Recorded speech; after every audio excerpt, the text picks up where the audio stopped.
بسم الله الرحمن الرحيم والطور وكتاب مسطور في رق منشور والبيت المعمور والسقف المرفوع والبحر المسجور إن عذاب ربك لواقع ما له من دافع يوم تمور السماء مورا وتسير الجبال سيرا فويل يومئذ للمكذبين الذين هم في خوض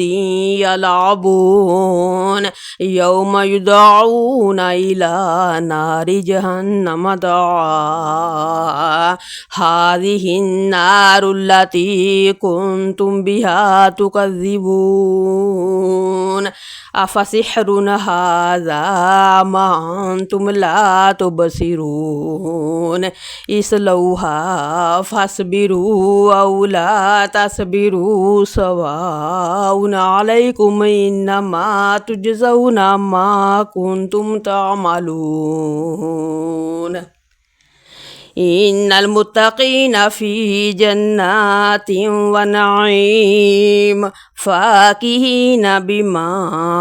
آتاهم ربهم ووقاهم ربهم عذاب الجحيم كلوا واشربوا هنيئا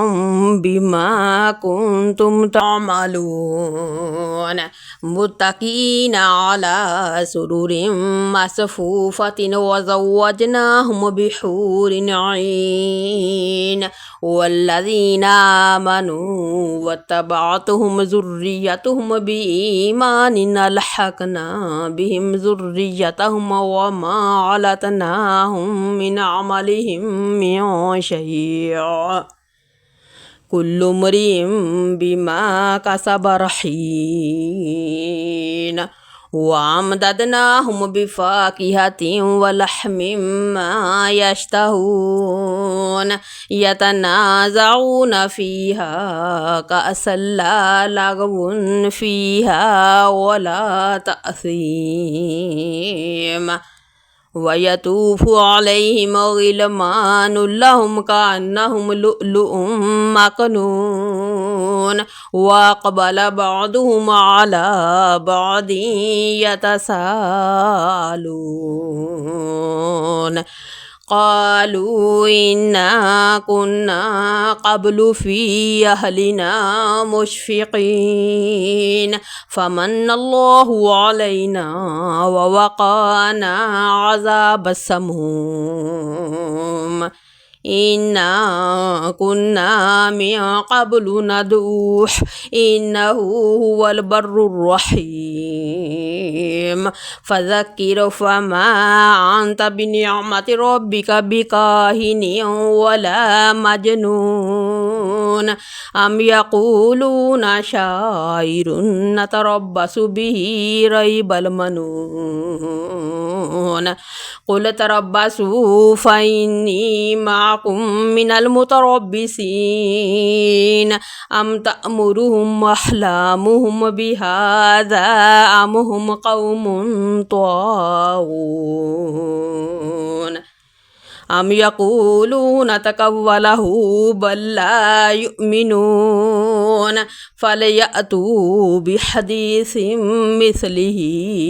إن كانوا صادقين أم خلقوا من غير شيء أم هم الخالقون أم خلقوا السماوات والأرض بل لا يوقنون أم عندهم خزائن ربك أم هم المسيطرون أم لهم سلم يستمعون فيه فليأت مستمعهم بسلطان مبين أم له البنات ولكم البنون أم تسألهم أجرا فهم من مغرم مثقلون أم عندهم الغيب فهم يكتبون أم يريدون كيدا فالذين كفروا هم المكيدون أم لهم إله غير الله سبحان الله عما يشركون وإن يروا كسفا من السماء ساقطا يقولوا سحاب مركوم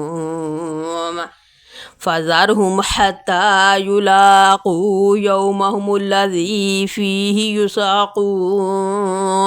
يوم لا يغني عنهم كيدهم شيئا ولا هم ينصرون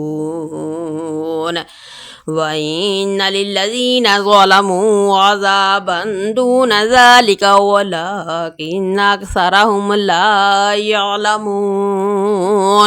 واصبر لحكم ربك فإنك بأعيننا وسبح بحمد ربك حين تقوم